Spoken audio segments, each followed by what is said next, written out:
Good morning. Here is today's Korean economic news briefing. The global economic landscape remains highly volatile, dominated by escalating geopolitical tensions in the Middle East and their far-reaching implications for energy markets and global inflation. Today, we'll delve into the Korean government's proactive measures to mitigate these risks, the shifting tides of international monetary policy, and the ripple effects across our financial and real estate markets. First, let's address the most pressing issue: the intensifying U.S.-Iran conflict and its direct impact on global oil prices. Concerns about a potential closure of the Strait of Hormuz, a critical choke point for global oil supplies, have sent international crude benchmarks soaring. This instability immediately translated into a sharp rise in domestic gasoline and diesel prices, sparking public anxiety. In response, Deputy Prime Minister and Minister of Economy and Finance, Koo Yoon-chol, has issued a stern warning against opportunistic price gouging. During an emergency cabinet meeting, Minister Koo announced that the government is actively considering implementing a maximum price designation for petroleum products if prices rise excessively due to unfair practices. He emphasized that the government will not tolerate any actions that exploit a crisis for undue profit, explicitly mentioning investigations into potential collusion or stockpiling by gas stations. This signals a strong regulatory stance to protect consumers from speculative price increases. Beyond direct price controls, the government is also preparing comprehensive support for the economy.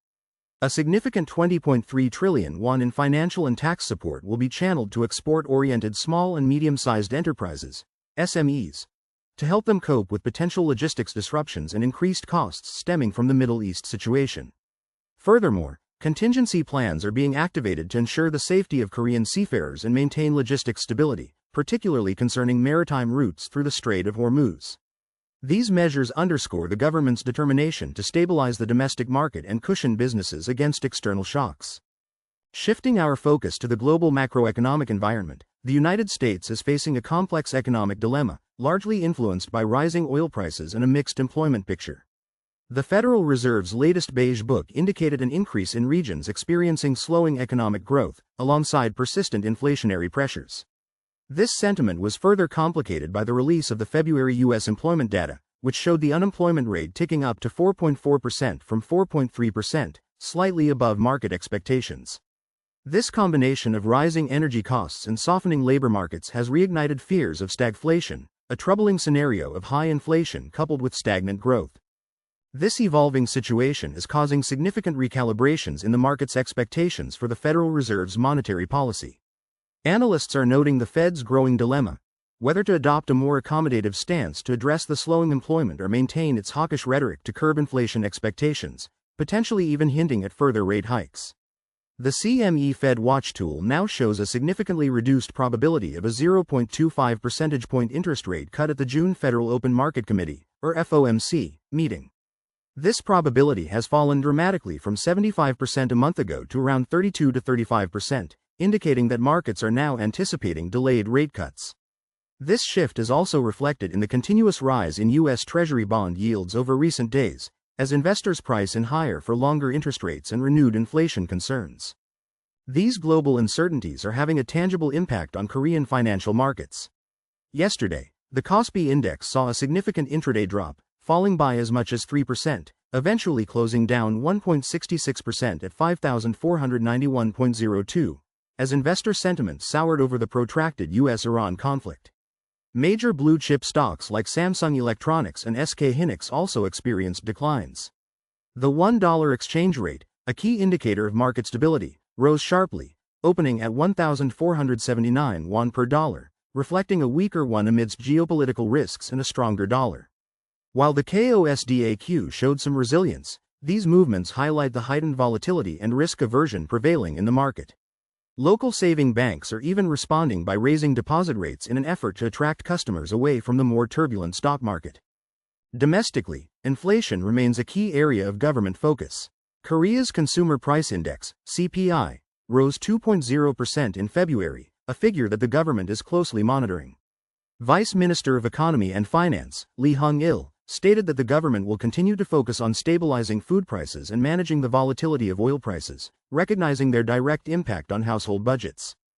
Despite these macroeconomic headwinds, certain industries continue to show strong innovation and growth potential. In the electric vehicle battery sector, Chinese giant BYD has unveiled its second-generation Blade battery, boasting an impressive 9-minute charging time and a 5% increase in energy density. Domestically, LG Energy Solution has completed its next Star Energy plant in Canada, poised to cater to the burgeoning North American EV and advanced energy storage systems markets. Korean companies like Libist are also pushing boundaries, showcasing next-generation battery solutions for aviation, robotics, and semiconductors at Interbattery 2026. Furthermore, interest in renewable energy stocks, particularly solar, is picking up, signaling a continued transition towards sustainable energy solutions. In the realm of artificial intelligence, major investments continue unabated. SoftBank Group is reportedly pursuing a massive $40 billion bridge loan, primarily to fund its investments in OpenAI, signaling an all-in strategy by CEO Masayoshi Son to secure a leading position in the AI competition. This demonstrates the immense capital flowing into cutting-edge AI technologies, which are expected to redefine various sectors. Finally, let's look at the domestic real estate market. Soaring housing costs continue to be a significant burden for many households. The average monthly rent for apartments in Seoul reached a new record high of 1.5 million won in January, leading to an increased demand for public rental apartments. Meanwhile, Seoul's Jaeon's prices have also climbed 1.83% in the first 2 months of the year. While overall new apartment supply for the coming week appears somewhat constrained, the market is showing an interesting gap-closing trend, with mid to low-priced apartments in Seoul experiencing price increases, contrasting with the recent adjustments seen in higher-priced segments due to stricter loan regulations. In summary, the Korean economy is navigating a period of heightened uncertainty, primarily driven by geopolitical tensions in the Middle East and their inflationary consequences, particularly concerning oil prices. The government's swift and comprehensive response aims to stabilize prices and support vulnerable businesses. Globally, central banks, especially the U.S. Federal Reserve, face a challenging balancing act between inflation and growth, suggesting a longer period of higher interest rates than previously anticipated. For investors, vigilance is key. Closely monitor geopolitical developments, commodity prices, and central bank communications. While traditional markets may face headwinds, strategic investments in resilient sectors and those with long-term growth potential, such as advanced batteries and artificial intelligence, could prove prudent. For general viewers, being mindful of potential inflationary pressures, especially in energy and food, is important for household budgeting. The government's supportive measures may offer some relief, and staying informed about these policies will be crucial. That concludes today's Korean Economic News Briefing. Thank you for tuning in.